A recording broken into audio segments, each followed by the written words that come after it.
let's go.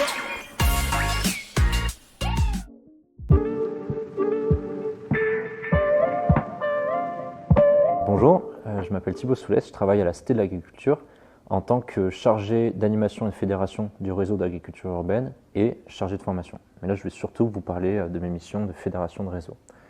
Alors, la fédération de réseau, c'est une formule qui est un petit peu large et qui est utilisée dans beaucoup de domaines différents.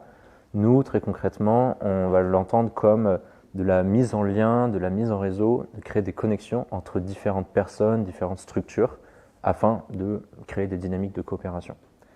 Donc, pour comprendre un peu mieux notre approche de la fédération de réseau de la Cité de l'Agriculture, c'est juste que historiquement, la Cité de l'Agriculture a créé des liens avec beaucoup de structures de différentes natures, aussi bien des collectivités que des entreprises, que des associations, ce qui fait que petit à petit, on s'est créé une place un peu d'intermédiaire entre ces différents mondes.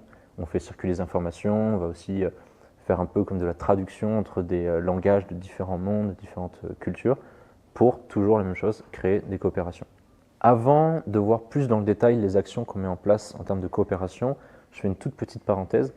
Cette action de fédération du réseau d'agriculture urbaine, elle est facilitée par le fait que je suis post-relais ADEME. Donc les relais ADEME, en fait, c'est un système où l'ADEME, donc, qui est une agence nationale et qui a des antennes à l'échelle régionale, donc nous on travaille avec l'échelle de la région PACA, en fait, elle va s'appuyer sur des structures qui existent déjà et qui font déjà des actions en lien avec des politiques que l'ADEME essaye de mettre en place. Et donc, elle va travailler avec nous sur tout ce qui est fédération de réseaux d'agriculture urbaine. Maintenant, elle nous aide donc à mettre en place des actions concrètes.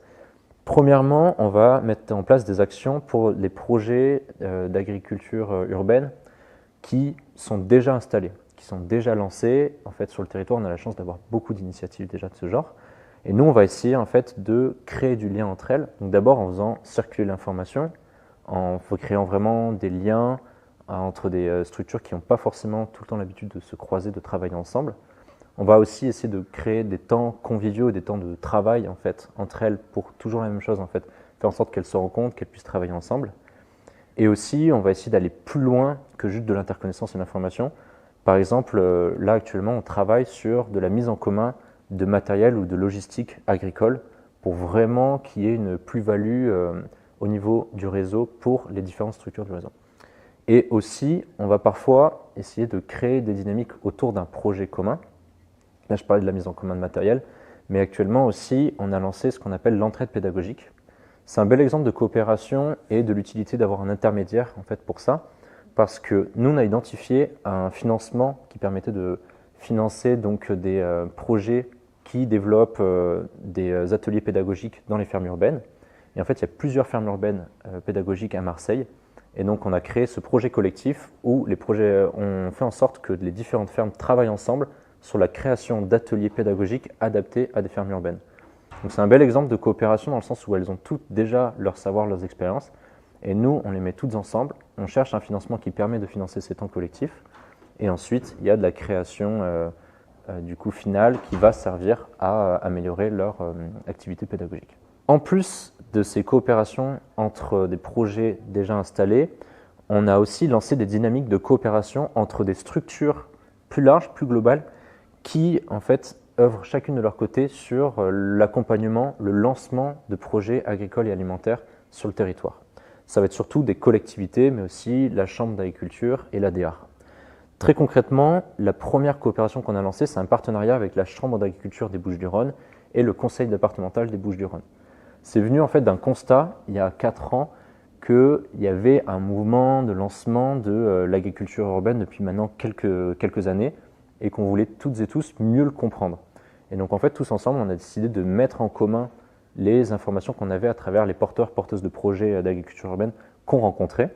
Donc il y a cette mise en commun qui a été faite et aussi de l'accompagnement. En fait, ces 3 structures accompagnent certains porteurs, porteuses de projets dans leur démarche, dans leur lancement. Et en fait, maintenant qu'on connaît mieux la Chambre et le Conseil départemental, on va se renvoyer mutuellement les porteurs, porteuses de projets. Si moi je rencontre quelqu'un qui a vraiment une vocation purement agricole, en périurbain, je vais le renvoyer plus vers la Chambre d'agriculture et inversement. Et la grande plus-value de ça, c'est que parfois on peut faire des accompagnements croisés. C'est-à-dire que si on rencontre un projet un peu hybride avec un volet très agricole mais aussi associatif en plein cœur de ville, et bien là on va proposer une rencontre avec à la fois la Chambre et la Cité de l'Agriculture. Donc c'est un exemple de coopération entre différentes structures qui font des actions un peu similaires, qui vont se mettre ensemble pour, in fine, garantir un meilleur accompagnement des porteurs et porteuses de projets d'agriculture urbaine. Ce projet fonctionne très bien depuis 4 ans maintenant et a donné lieu à un projet de coopération plus large, avec toujours un peu le même public, je dirais, donc des collectivités qui elles aussi font de l'accompagnement, donc la ville de Marseille, la métropole Aix-Marseille-Provence, mais aussi l'ADAR, la Chambre d'agriculture, encore une fois, le conseil départemental et la FOP qui nous rejoint aussi parfois à ces réunions. C'est des réunions qu'on fait tous les 2 mois et là qui ont plus pour but en fait, de faire circuler l'information où tout le monde explique quel porteur ou porteuse de projet il a rencontré, l'état du projet, la nature du projet, ce qui permet toujours d'avoir une vision globale un peu de ce qui se passe, mais aussi d'identifier quels sont les interlocuteurs, interlocutrices à contacter pour tel ou tel projet. Donc là, c'est un exemple de coopération peut-être un peu moins abouti, plus sur l'interconnaissance, mais qui est très utile dans des tissus urbains qui peuvent être un peu complexes au niveau administratif et organisationnel. Donc là, maintenant, grâce à ces réunions, tout est bien identifié et on a pour vocation d'aller plus loin dans cette coopération, notamment d'organiser des visites avec ces mêmes actrices pour créer des liens directs entre les porteuses de projets qui sont installées et ces personnes-là. Toujours dans ce rôle-là d'intermédiaire, de connecter des mondes qui n'ont pas forcément toujours l'habitude de se croiser, qui n'ont pas beaucoup d'espace pour échanger directement. Donc tout ceci, c'était des exemples de coopération, soit entre des personnes installées, soit entre des structures qui travaillent sur le lancement et sur l'installation de porteurs-porteuses de projets. Moi, je vous invite vraiment à vous renseigner sur ce qui peut exister de similaire sur votre territoire. Je pense que ce n'est pas unique ce qu'on fait. Je pense qu'il y a des structures qui créent des liens comme ça sur différents territoires. Et je vous invite à vous renseigner sur quelles peuvent être ces structures, quels sont les réseaux qui existent. Nous, par exemple, on a un WhatsApp. Est-ce qu'il y a des WhatsApp que vous pouvez rejoindre ou des chaînes d'information?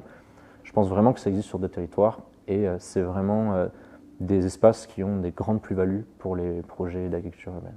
Je me suis un peu emballé sur la fin, c'est long, non?